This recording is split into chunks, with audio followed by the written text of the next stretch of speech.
नमस्कार मित्रांनो, एका विद्यार्थ्याने असा प्रश्न विचारलेला आहे की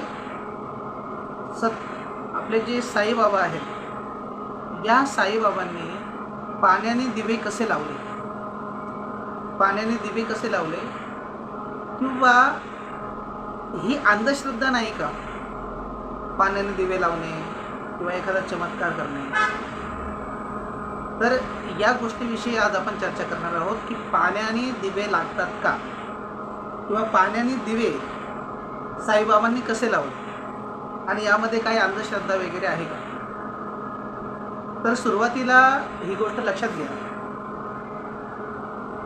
की पाण्याने दिवे लागतात ही गोष्ट सत्य नाही, परंतु त्या पाण्याच्या स्वरूपाला बदलून त्याच्याने दिवे नक्की लावता येऊ शकतात.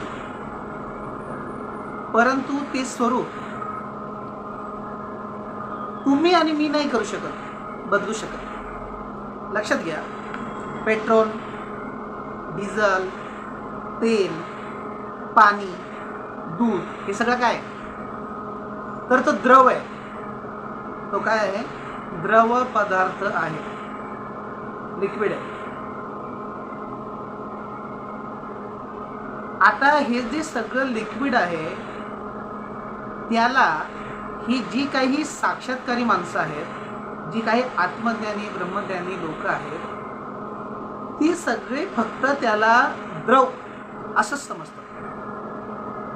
आता त्यांच्या समजण्यामुळे काय होते बघा, सर्व प्रकारचे जे शास्त्रज्ञ आहेत ते असं म्हणतात की हा जो निळा कलर आहे, हा निळा कलर नाहीये, त्याला मी बघतोय म्हणून तो निळा दिसतोय. हा जो मरून किंवा लाल कलर आहे, हा मरून किंवा लाल कलर नाहीये, त्याला मी तसा बघतोय, तुम्ही तसे बघताय म्हणून तो कलर तसा दिसतोय. आता त्या दिव्यांमध्ये जेव्हा साईबाबांनी त्या मुलीला तेल आणायला किराणा दुकानामध्ये वाण्याकडे पाठवलं आणि त्या वाण्याने तिचा अपमान केल्यामुळे ती रडत रडत दिवाळीच्या दिवशी साईबाबांकडे आली आणि सांगितलं की त्यांनी तेल देण्यास मनाई केलेली. तेव्हा साईबाबांनी तांब्याभर पाणी तिला आणायला सांगितलं आणि त्या पाण्यामध्ये तिचे अश्रू मिसळले आणि सांगितलं की सगळ्या दिव्यांमध्ये ओत आणि वात लाव, सगळ्या दिव्यांमध्ये ओत आणि त्याच्यात वात लाव. आणि ती वात लावल्यानंतर तिला सांगितलं की काळी पेटी पेटव आणि दिवे लावणी कर. तर ते दिवे प्रत्यक्षात लागले. हे का झालं? याच्या पाठीमागे जबरदस्त सायन्स आहे, जे तुमच्या बुद्धीच्या पलीकडचं आहे, माझ्या बुद्धीच्या पलीकडचं आहे, जे काही तथाकथित मंडळी आहेत त्यांच्या बुद्धीच्या पलीकडचं.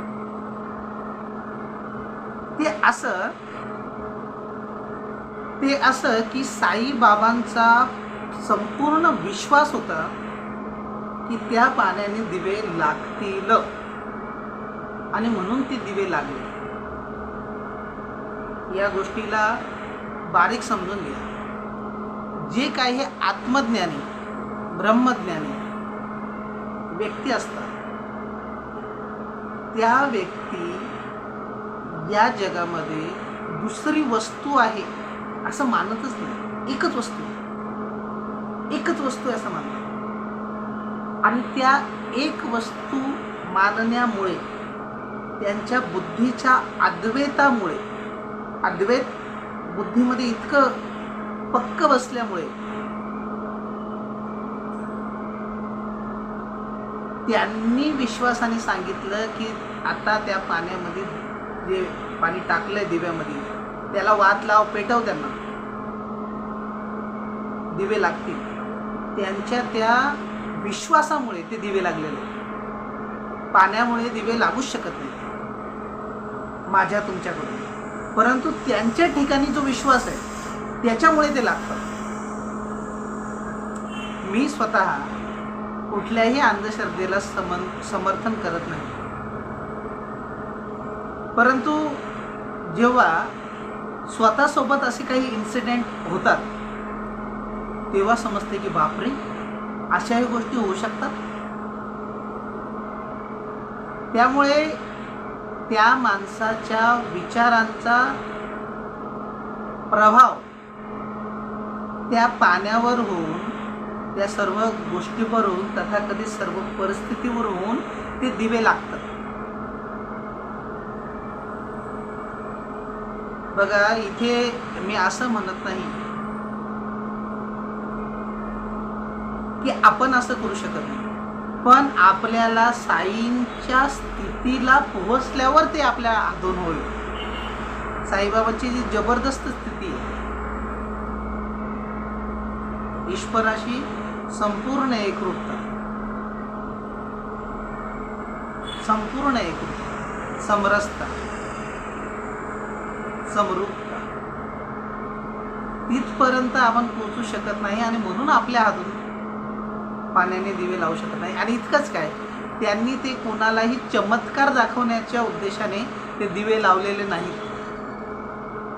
त्यांनी ती जी मुलगी आहे, रडणारी मुलगी, ती आनंदी व्हावी, दिवाळीच्या दिवशी तिची जी दिवे लावण्याची इच्छा आहे ती पूर्ण व्हावी, म्हणून त्या ठिकाणी तसा प्रसंग तो घडवून आणलेला, स्वतःहून नाही केलेला. आता एक गोष्ट सांगतो, नीट लक्षात घ्या. एक साधू पुरुष आहे, त्याला लागलेली आहे तहान, आणि त्याच्याकडे जो माठ आहे त्या माठामध्ये नाही पाणी, माठात पाणी नाही, थोडंसं पाणी. आणि तो काय करतोय, नळ चालू करून माठ थोडासा आडवा करून पाणी काढतोय. पाणी इतकं आहे की जेमतेम अर्धा ग्लास भरेल, जेमतेम अर्धा ग्लास. परंतु तो ग्लास पूर्ण भरतो. तो व्यक्ती पाणी पितो आणि थोडा वेळ बसतो. थोड्या वेळाने त्यांना पुन्हा तहान लागते. पुन्हा तो विचार करतो, घ्या कशी ग्लास भरला होता, आता थोडंसं पाणी असेल, एक घोटता असेल. पुन्हा तो माठ आडवा करतो, पाणी घेतो, ग्लास पुन्हा भरतो.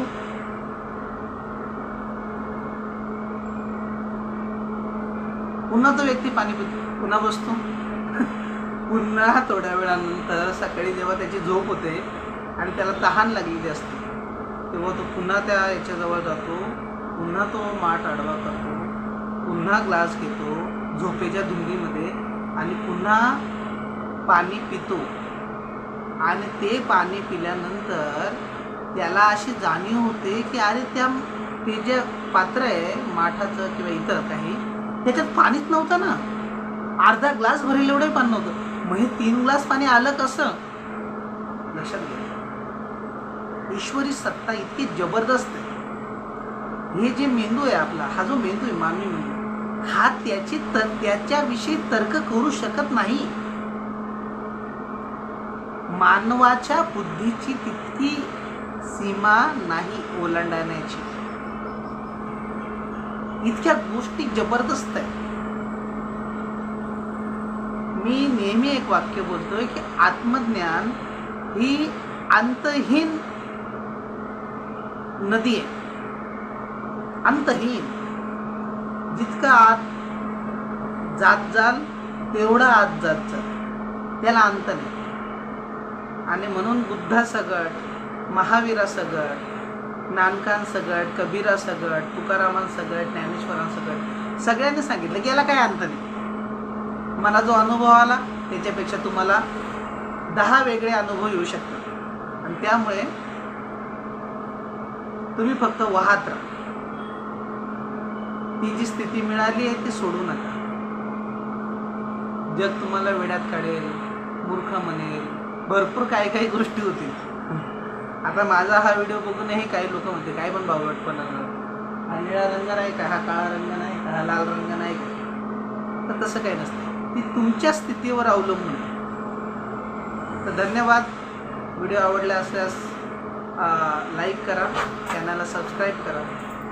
आणि आणखीनही असे काही प्रश्न असतील तर आम्हाला नक्की कळवा. आम्ही त्या प्रश्नांची इत्थंभूत अशी उत्तरं देण्याचा प्रयत्न करू.